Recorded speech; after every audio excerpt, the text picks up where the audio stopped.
Thank you, Larry.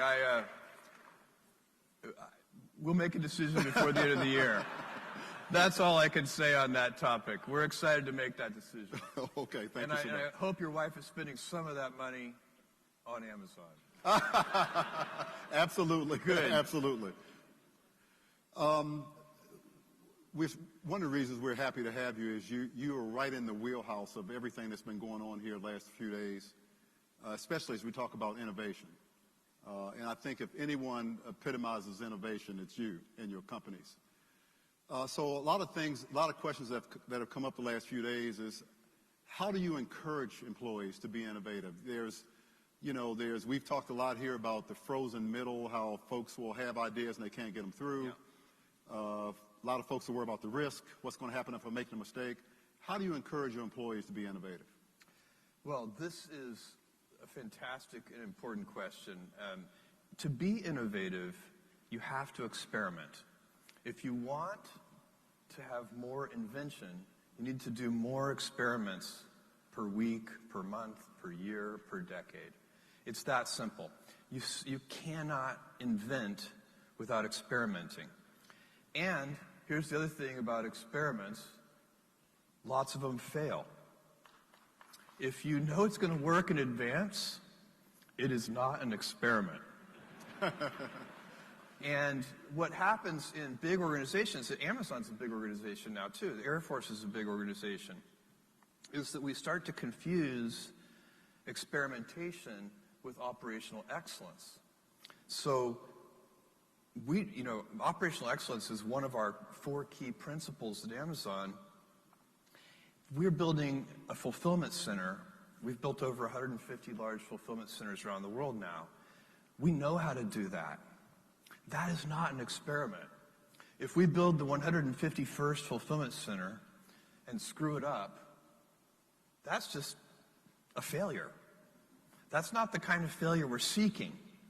We want failures where we're trying to do something new, untested, never proven. That's a real experiment, and they come in all scale sizes. So you need to teach people that those 2 kinds of failure are different. And you need to have, you said something about that hard middle where ideas don't go up. I think this is such an important thing. At Amazon, one of the things we try to do is have multiple paths to yes. And so here's a little thought experiment for you.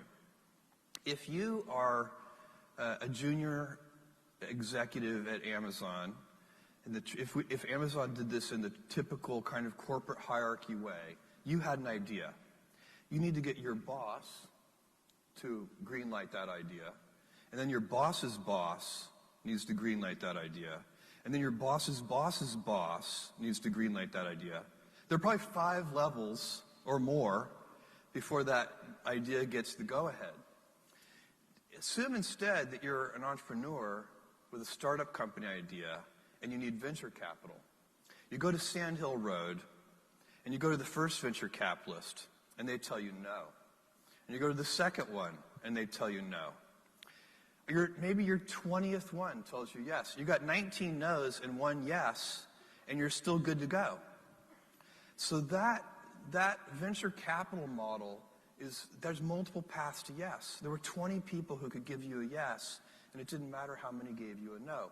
So if you want innovative thinking, you have to think about how can we you want a large number of high judgment people empowered to greenlight things. You want multiple paths to yes. You want a system where, as a junior Air Force officer with a good idea, the first 5 people tell me no, and somehow I can still go pursue that idea. So you got to figure out, that's an organizational challenge that big organizations have to figure out a way to do. And by the way, I get, this happens all the time. I'll say, I don't think that's a good idea, but somebody else will greenlight it. And I'm fine with that, because usually the cost of the experiments is pretty small. Things only get expensive when they work, right? Once something works, you're like, whoa, we need to double down on that. Then the spending can get heavy, and then those become big consequential decisions, and that's where the hierarchy and using the judgment of the most senior people to me, this really helps. Sure. You also have to select people who like to invent. So that's the other, when you're, in your hiring and your promotions process, you need to say, is this person like to be innovative? Do they have a bit of a pioneering spirit? Maybe they're also a little bit annoying because they might be, a little bit radical or a bit of a rebel. They're not always the easiest people to get along with, but you want them in your organization. And maybe mavericks. Let me follow up on that. They're a spice. Sure. I wouldn't recommend having 90% mavericks. Exactly. And let me follow up on that because what I found, at least in my military career, is that oftentimes mavericks, as you mentioned, are not welcomed. Yes. And one of the phrases I really didn't like when I came up, as I was in the Air Force, was, if it ain't broke, don't fix it. Right. Well, that doesn't mean you should make it better. Yeah, by the way, your adversaries may be making it better. Exactly. So how do you handle these mavericks? That, how do you protect them from the institution destroying them? Well, I think that has to be culture. You have to teach the value that these people bring, but also I would push hard on the mavericks to say you also have to be organized. You can't just be a crazy person. So it's like, it's fine to be a maverick, but, write your ideas down. Sure. Sell your ideas, persuade, create the conditions where the ideas can blossom. You can't get anything done if you're not, if you're just purely a creative person with zero organizational skills, you're probably not going to get much done. Sure. So I would push back on the organization and say, look, these people have an important role to play. And by the way, all of us are a little bit maverick. So it's not like there are these people that were born mavericks. I don't think so. We all have this inside of us. If you look at kids, they're all inventive. They're all doing crazy things. I actually saw one time one of my kids put a square peg in a round hole. And as he was doing it, I was thinking, that's never going to work. And then it fit. And I was like, gosh, that's amazing. And so little kids try things, and we all do that when we're little, and some of us lose it. You need to have, one of the great paradoxes of inventing at a high level is that you need to be an expert in your domain area, and you need to have a beginner's mind. You absolutely need both of those things. The world is too complex to actually just be a beginner. So, I can't, no matter how inventive I am, I can't go invent a new kind of brain surgery. You have to be a neurosurgeon. You have to already know all there is to know about brain surgery and then take it to the next level. The problem is, for many people, by the time they become true experts, they've lost that ability to see things in a fresh way. They've lost the beginner's mind. And so that's another thing. You always need to be stepping back and saying, if I'm an expert in launch vehicles or whatever it is, I need to step back and say, okay, if I were looking at this for the first time, what would I be seeing and noticing? These are just some of the things you need to do to be innovative. Sure. For roughly 80% of my career in the Air Force, we would launch satellites and not think twice about it. Space was considered a sanctuary. Obviously, that changed. So what do you see as the biggest challenges or risk in operating in the space domain?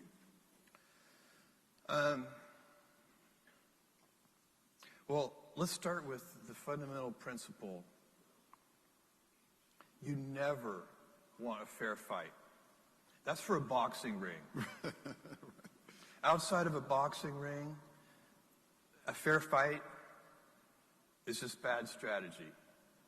And it means you didn't prepare properly. And as you pointed out, this nation has enjoyed incredible space dominance for so long. And it's changing because some of our potential adversaries are getting very sophisticated. And so for me, or if I were in your shoes, the way I would think about this is, in this new era, how are we going to maintain space dominance? What does it really mean? And you're going to need some fundamental capabilities.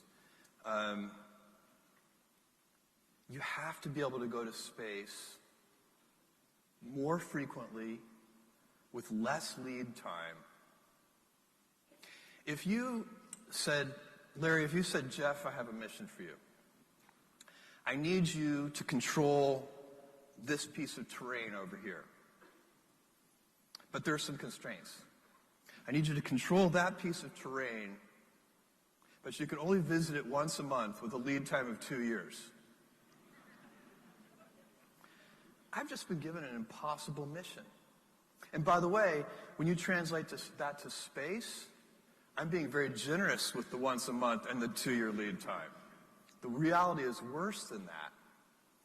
So it's not surprising that it's difficult to do that. And it's one of Blue Origin's missions is to make access to space more frequent, ready to go on a moment's notice, lower cost, which requires reusability. All those things are going to be required, in my view, to move into a new era of U.S. space dominance. And believe me, I don't have to tell you guys, you do not want to see that era end. That's a big deal. Sure. Now, we have a lot of industry partners here in the audience. In fact, the largest number of industry partners we've had attend an AFA session. So what are some of the benefits for your companies partnering with commercial industry? You have got to, this is a really important general point. It's so important for the DoD, for the Air Force, for every government institution, when they can, to use commercial solutions. And what I find is that when the requirements get written, they're not written necessarily taking that into account in all cases. And so you get something, you end up getting a custom-built system which meets the requirements when a commercial system would have met those requirements, or actually met a different set of requirements, but in a much better way for the capability that's actually being required. And that's a big problem. It's very costly. It slows you down. You want to reserve your custom requirements for things where you really need special sauce, something where there really isn't and shouldn't be a commercial avenue. You know, on writing requirements, I tell our engineers at Blue Origin, good engineers build to requirements. Great engineers push back on requirements.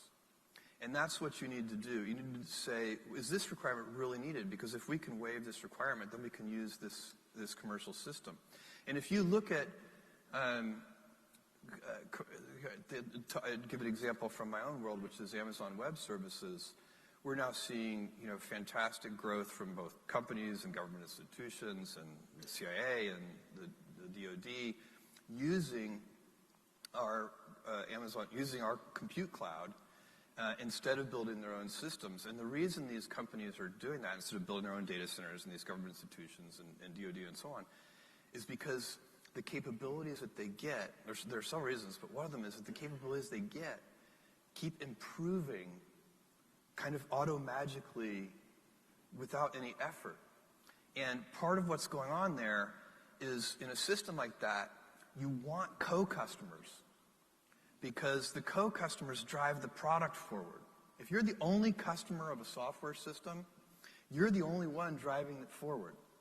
If thousands of customers share that system, then the other 999 that are not you are also driving it forward, and you get that as a tailwind.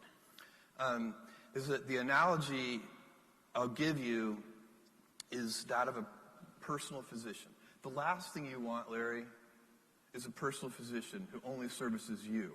Right. Because that person, they'd be available, they'd show up and do house calls, they'd be there any time, but they wouldn't be, you want a doctor who's seeing hundreds of sick people so that when you have a problem, that doctor has a bunch of data points. How could a personal private physician ever diagnose something? It would be so challenging. You don't want a private doctor. You want a doctor where you want a bunch of co-patients because those patients are teaching that doctor every day. And that's what happens if you can use a commercial system, you effectively have a doctor who has lots of patients teaching. Great. One of the great things about this session is I see a lot of folks taking notes. And so let's get specific with the Air Force. How would you recommend fostering innovation specifically with an organization like the Air Force and with velocity? Oh, okay. I could talk about this a long time. I'm going to give you the short version of this. Velocity is so important. And in large organizations, it is about decision making. And one of the problems, let me back up just one more piece. What you really want is scale and nimbleness, right? So if you take the U.S. Air Force, one way to make it nimbler would be to make it much smaller. But that's a really bad solution because the scale brings so many advantages. And I see the same thing at Amazon. Amazon, because of our scale, we can do things that we just couldn't ever have done as a garage startup. You know, there's some things that only big organizations can do. I love garage startups. I was a garage startup. But you can't build a Boeing 787 in your garage. You need a big organization like Boeing to do that. So if we want scale. We love scale. And you would never trade the scale of the U.S. Air Force for anything. But the question becomes, how do I keep the advantages of scale but still have the advantages of a nimble startup? How do I get the nimbleness too? I want to be able to absorb a punch because of my scale, and I want to be able to dodge a punch because of my nimbleness. Well, the way you stay nimble is by making decisions fast. In a 20-person startup company, the decision-making speed is so quick. And that's why they're so nimble. And then in a big company or a big organization like the Air Force, that decision-making has a tendency to speed the decision-making. You get high-quality decisions. I think sometimes people think the decisions are low quality. I don't think so. I think you usually get high-quality decisions. You just get them slowly, which is a problem. And so the way to fix that in a large organization, this is what we do at Amazon, is we acknowledge that there are two types of decisions. There are decisions that are, we call them two-way doors. They are decisions where if you make a decision, you walk through the door, and it turns out you made the wrong decision, you turn around, come back. And the consequence of that misstep is small. That's a type 2 decision. That's a two-way door decision. There's a type 1 decision where it's really hard to reverse. When you walk through that door, you have walked through that door. And it's going to be expensive or impossible and time-consuming to reverse that decision. So you have to get that right. That's a high-consequence decision. Those decisions should be made deliberately, carefully, slowly. At Amazon, I find myself on those. I'm the chief slowdown officer. I slow those decisions down. I'm like, no, I want to see this one more way. And the teams working on it roll their eyes. I've already seen it 18 ways, but I thought of a 19th way, and I want to see it. That's correct for a high-consequence, irreversible decision. You owe it to your teammates to make those decisions. The problem comes in large organizations is that junior executives, or I'll switch it to officers, junior officers role model senior officers. So they're looking around and watching. And it turns out, rightly, senior officers are mostly making high-consequence, type 1 decisions that require a slow, deliberate decision-making process. And so then the junior officers are like, well, that must be how we should make all decisions.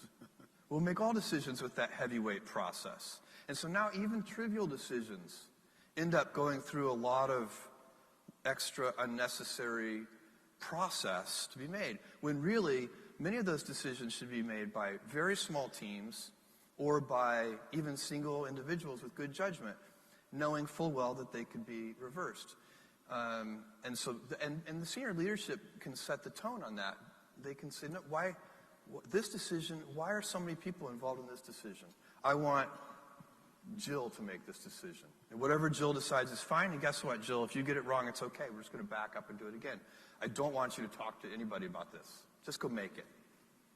So I've been here in the hotel since last Thursday. I decided to run home quickly last night to change out some clothes. And typical of my wife, I walked in the door after being gone for several days, and she asked me to take out the trash.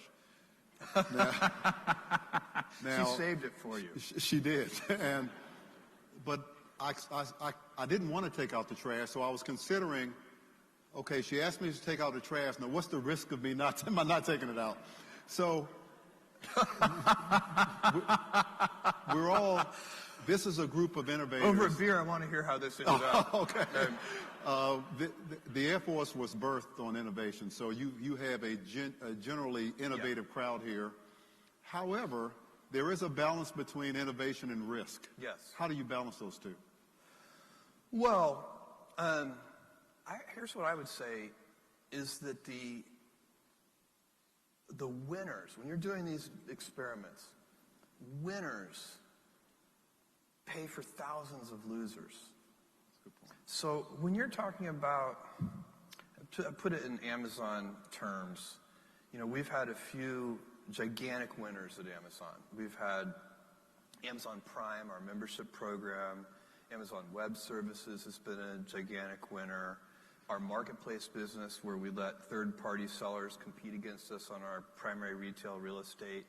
Those are huge winners for Amazon. Each of those winners has more than paid for thousands of experiments. And so when you're talking about the kinds of experiments that you would be doing here at the Air Force, that I do at Amazon and at Blue Origin,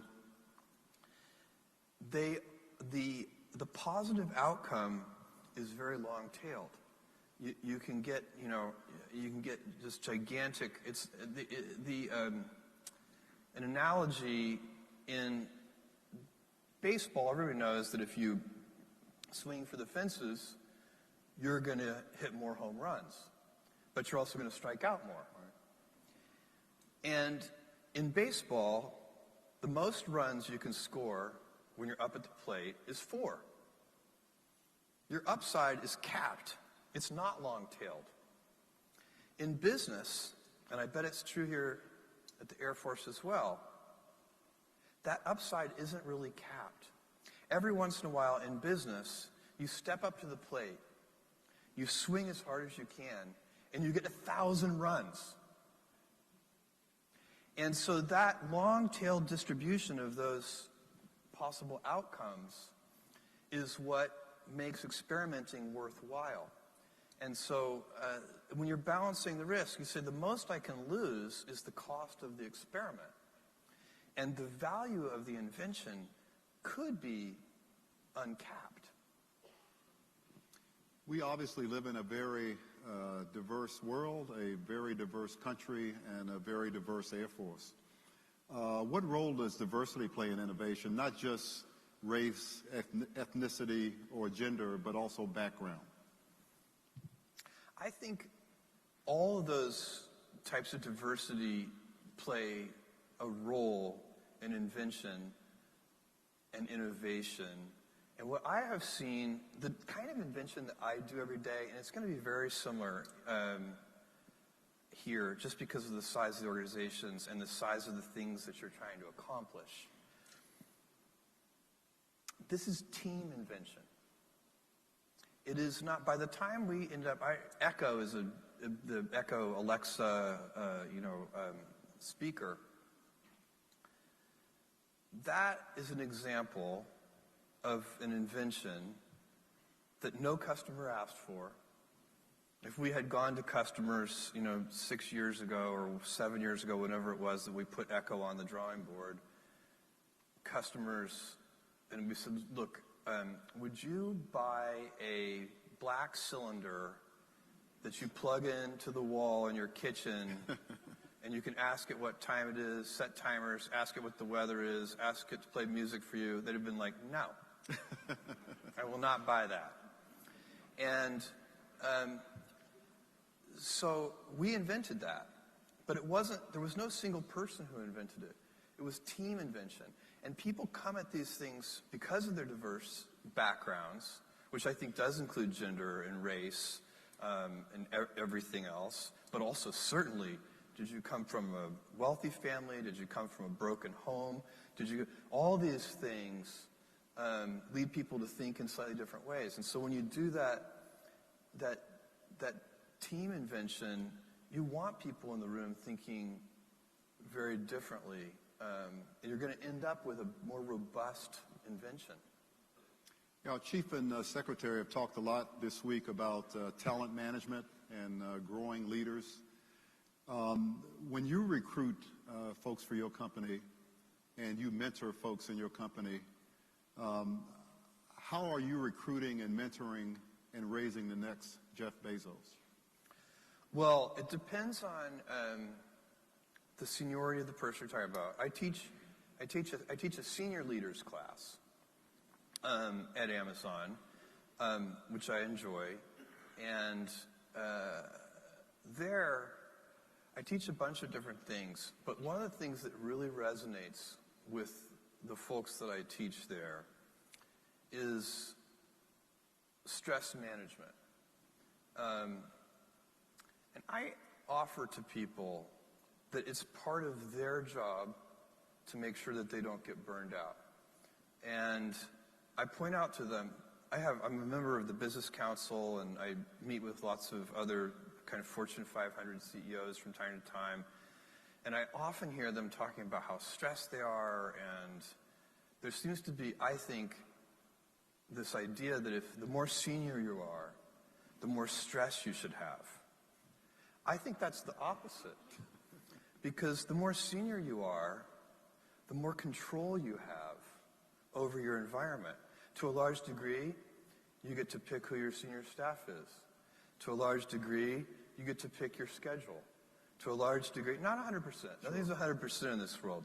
To a large degree, you get to decide how you interact. Do you like to do lots of one-on-ones, or do you like to have small group meetings?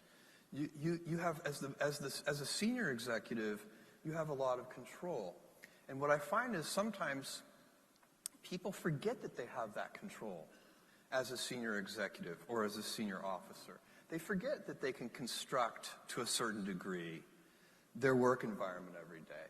So, one of the things I try to do is I try to preserve some time that's unscheduled, because I realized, this is several years ago, I realized that hard work never stresses me out. But being overscheduled does stress me out. And so I started working on, okay, what are the ways that I can be less scheduled? So I want to have a series of meetings that are just on standby, that I can do whenever I want. Most speaking engagements that I do, not this one, but most speaking engagements that I do, I say, I can't do it unless I can tell you the day before. And if I can tell you the day before, there's probably a 50% chance or better that I can do it, but I don't want to let you down by canceling. And if I put this poll in my schedule, I know by the time the date arrives, I'm going to regret it. By the way, the weird thing that happens when I do that is I find I'm really excited to say yes and to go do it. So it's because that's some kind of, human nature, that you don't want to be forced into things. You want to know that it's your choice. And so senior leaders have more choice. The other thing that I try to teach in that regard is I get asked by people at all age ranges, all levels of seniority, what do I think about work-life balance? And my view on work-life balance is that I prefer the phrase work-life harmony. To me, balance implies a strict trade-off. And I have seen situations where people they have all the time in the world. Maybe they're out of work. They have lots of time. They have all the time, and they're so stressed that they're actually terrible at home. Everybody at home is like, boy, I sure wish you'd get a job. And my sister-in-law says, for better, for worse, but not for lunch. And so it's you really want harmony. You want if you're happy at work, if you're finding meaning in your work, if you are, it can be hard. They call it work for a reason. It's not going to be fun all the time. That's a pipe dream. None of us enjoys every minute of every day. And to have that kind of idea would just be naive. But there should be fun at work. You should be laughing. There should be moments of joy. And if you're getting energy from work, instead of your work draining your energy, then you're going to come home and you're going to be a better mother, a better father, a better wife, a better husband, all of those things. You're going to want to take out the trash. And so, even before being asked, that's what's going to happen, Larry. She's going to say, who is this guy? And so, you really need to, I think if you're starting to get to the point where you are worried about work-life balance, I would challenge you to think, is just something out of whack? It's probably not the hours. Look, you can, if you're working 120 hours a week, you're also doing something wrong. That's too much. It's not sustainable. Maybe you can do that for a week or two, but that's it. But if you're working, 60 hours a week, that's completely sustainable for most people. And the question, if you're burned out by it, it's not the number of hours. It's that you're doing something wrong. You need to figure out what it is, because you're going to take that home, and then your home life is going to be stressful, and then you're going to bring that back into the office. So it's going to be a negative spiral, and that spiral will also be a positive one as soon as you turn it around. Okay, great. Now, I've only known you for a few minutes, but just talking to you in the green room, it's obvious that you like to have fun. Yes. So how do you create fun for your companies, the folks that work for you? Larry saw me eat a hamburger in the green room in about 45 seconds. What do I do? That was fun, by the way. We like that. I'm sorry, I missed the question. How do you create fun in your work environment? Yeah, well, a couple things. First of all, I think that the work itself should be fun. So it's also great to layer on fun. I mean, if I think about the people that I work with, we have dinners together, we have Super Bowl parties together, we have impromptu concerts together. We do a lot of fun things. But the real thing is when you're in the meeting and you're going through the important topics of the day or of the year or of the decade, whatever you're working on, is that fun? And there are these people, when they walk in the room, they bring energy. That person walks in the meeting, and everybody gets a little lift. Those people are worth their weight in gold. And by the way, there is another kind of person who, when they walk in the meeting, and you all know this, you feel it. As soon as they walk in the room, it's very deflating. Everybody is like, oh. And don't be that guy. Figure out how to be the first guy. The person who, when you enter the room, everybody is kind of excited. It's not that hard. Every meeting, you should start with some encouragement and end with some encouragement. You can tell people very candid truths in the middle of the meeting that they don't like and don't want to hear. But you can end it on an up note, and you can say, and you can also just say, look, we screwed this up, and we all know it. Even that can be fun. Sure. If you acknowledge it, we screwed this up, we all know it.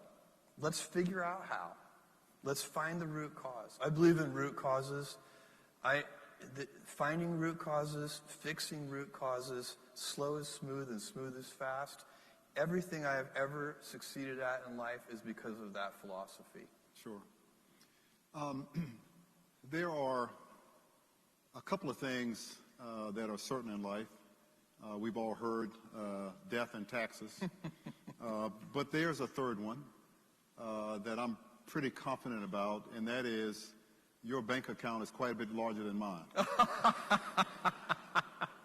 So with that in mind, so not much keeps me up at night. Yeah. I would like to have that problem, actually, but I don't. But what keeps you up at night? Well, I sleep extremely well.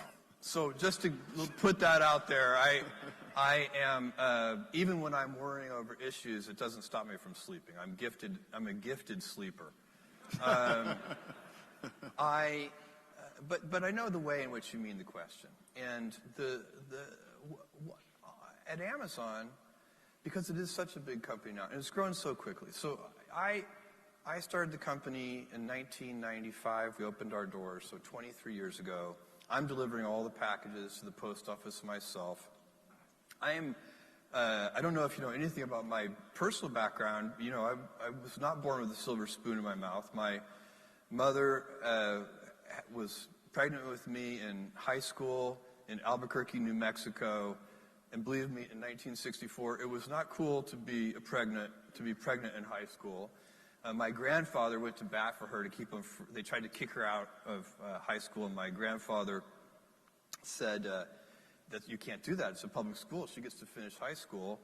And the principal finally capitulated, but he said his terms were that my mom could not do any extracurricular activities or have a locker. My grandfather, being a wise guy, was like, done, we'll take that deal. So she finished school. My dad is a Cuban immigrant, and like most immigrants anyway, he loves this country even more than those of us who were born here. And so I started this company, and I'm driving the packages to the post office myself. My big dream is that we will one day be able to afford a forklift. I'm just trying. It was a tiny, tiny company. Today, it's almost 600,000 people. It's a very large company, and so the answer to your question, you know, metaphorically, what keeps me awake at night, I worry about somehow losing our way with respect to our culture. Our culture is four things: customer obsession instead of competitor obsession, willingness to think long term, longer investment horizons than most of our peers, eagerness to invent, which of course goes hand in hand with failure. You have to. And then finally, taking professional pride in operational excellence. The professional pride part is so important because 90% of what all of you do, nobody ever sees. It's inside the work. People see something finished, but they don't see what's inside it. Only you see that while you're doing the work. And those things can't be great since nobody's seen them. Nobody's inspecting it. You're not going to get any credit for it. The only thing that's going to make you have high standards on that piece of the work that nobody's ever going to see is your own professional pride and operational excellence. Those are the four cultural attributes that are at Amazon. We use the same ones at Blue Origin. We use the same ones at AWS. Those things, if they start to erode at the edges, that would make me very nervous. So I spend a lot of time trying to inspect that, audit that, teach that. Teaching things like that is about repetition. Senior leaders need to be broken records on the things that are important to the organization. And if everybody in the organization, like you have succeeded when you start to see people roll their eyes because of your repetition on certain important things. Because senior leaders don't have to do a lot of things. They have to pick a few big ideas and enforce tough execution against those big ideas. And that requires a lot of repetition. Unfortunately, our time is going by a lot faster than I thought. I could stay here all day, and I'm sure the audience could too. I think you have a couple of videos you want to show. I do. I have like 2 or 3 minutes of videos if you want to see and then them. I've got one last question after the videos. Let's roll the, you can roll them in any order you want, and I'll just talk to them if I can see them. Go ahead. Do the New Glenn one first. This is an animation of New Glenn. Okay. The New Glenn is our orbital vehicle. It's 3.85 million pounds of thrust. In terms of thrust, it's about half the size of Saturn V. This is the landing gear. There's 6 landing gears, so we have landing gear out capability. The booster is fully reusable and lands downrange on a ship. It's powered by 7 BE4 engines. The BE4s each have 550,000 pounds of thrust, and they're powered by liquefied natural gas and liquid oxygen. The strakes provide good cross range. It's the second stage. This has actually changed since this animation was made. We switched the second stage to liquid hydrogen using our BE3U engine, which I'll show you a short clip of in a second. Now the booster is coming back in for a landing. We've really stressed availability on this vehicle, and so we have designed the landing ship to be underway so we can stabilize it really well, because we want to be able to land that booster even in heavy sea states. There's the landing, and then, of course, the most important part, payload deployment.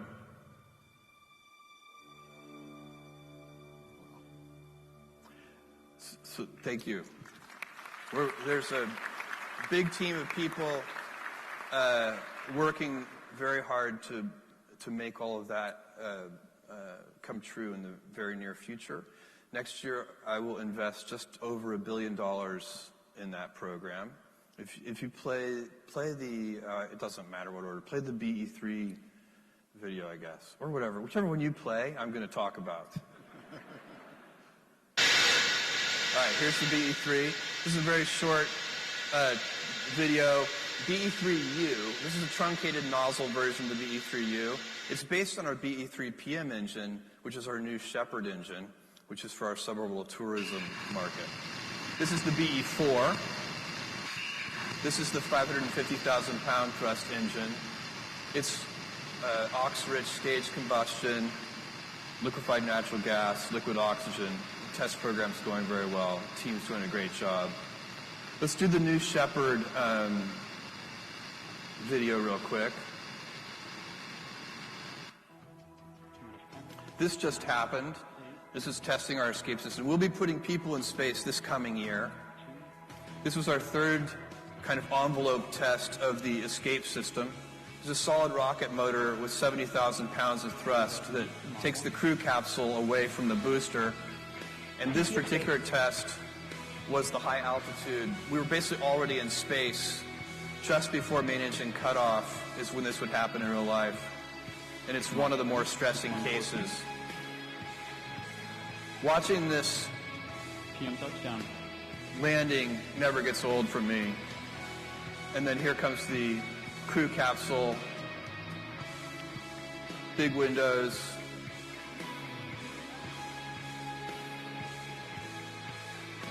And that's the terminal decelerator system kicking up dirt there.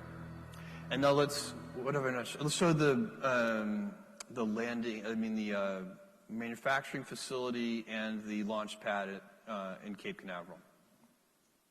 This is very short. This is a 650,000 square foot launch facility. That's a drone shot of it. It's up and operating now. As far as I know, we're one of the only launch companies actually building manufacturing right there on the Space Coast. You can go to the launch pad just to show that. Between these two facilities, this is our launch pad. We leased pad 36 at Canaveral. Between these two facilities, the manufacturing facility and pad 36, we've already invested about $1 billion in the Space Coast. So there you go. Great. Thank you so much for that.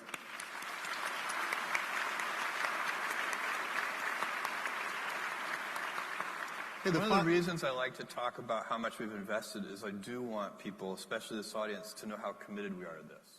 This isn't something that we're in. Sure. The final question is, at the end of the day, in the Air Force, we're about leadership. Yeah. And most people will never get to be CEO of a major company. You're the CEO of multiple companies. So what 2 or 3 leadership principles, in your experience, have really helped you manage large organizations? Well, there are a bunch of them. I mentioned one of them earlier, which I think is the most important thing. If you're really talking about the most senior leader has to know what the big ideas are for their organization. You know, I've talked about this, but I'll tell it. At Amazon, I know what the big ideas are. Low prices, fast delivery, and vast, huge selection. Those are the three big ideas. And those ideas are permanent in time. So because they're never going to change, we can put energy into them. And the energy we put in today is going to be paying dividends later. It's impossible to imagine 10 years from now, somebody in this room will come to me and say, Jeff, I love Amazon. I would just wish you charged slightly higher prices. Or, I love Amazon. I just wish you delivered a little more slowly. And same thing with Blue Origin. I know what customers want. These things the big ideas are so obvious. Lower cost, higher availability, more reliability. It needs to work every time. It needs to fly when you say you're going to fly. And it needs to be way cheaper. And then once you identify those big things, then you can build strategies around each of them. What's the strategy around low cost? It's reusability. And by the way, it has to be real reusability. You know, like the new Shepherd video that I showed you, that vehicle is designed for actual operational reusability. We don't take the thing apart and inspect it between flights. We fly it over and over. If you build a space vehicle that you have to inspect and in an intense way and disassemble and refurbish between flights, that's going to be more expensive than an expendable vehicle. It has to be real operational reusability. So what's the strategy for New Glenn on reliability? Well, one of them is one fault operative. Our entire architecture uses a one fault operative requirement. What about availability? There's a bunch of things. I showed you the landing ship being stabilized underway so that we don't have to worry about the sea states downrange. But there are others too. We have a requirement in New Glenn that launch shall not be delayed by any one sensor being out. So we have one sensor out should not affect availability. You can come up with, so basically once you identify the big ideas and you keep iterating on them and asking the team, what more can we do for availability? AWS does the same thing. Everybody who does cloud computing, what do they want? They want data security. Nobody's going to say, well, I wish my data was just a little less secure. You know, they also want availability. They don't want their service to be down. You know, these things, the great thing about the big ideas is you don't have to launch a research project to figure them out. You know what they are in your head already. That's how big they are. All you have to do is talk about them a lot and make sure that the whole organization is putting energy into them. Great. Well, Jeff, thank you so much. I can't tell you how much we've appreciated you being here. We know how busy you are. So thank you so much for taking the time to come and spend with us here at the Air Force Association. If I could just, Sure. I say one, I'd just like to make one remark, which is, you know, you get in life you can have a job, you can have a career, or you can have a calling. And if you have a calling, you've really made it. And I believe most of the people in this room have really made it, because what you're doing has meaning. And that matters. And I just want to thank you for that. I love it. Thank you. Thank you so much. Thank you so much. Jeff.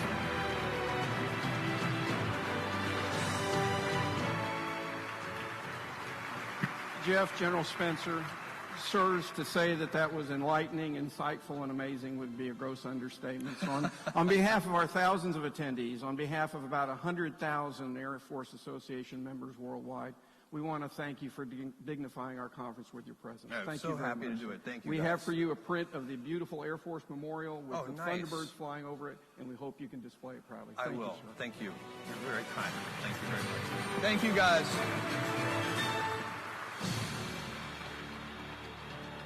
All right, thank you all. Thank you so much.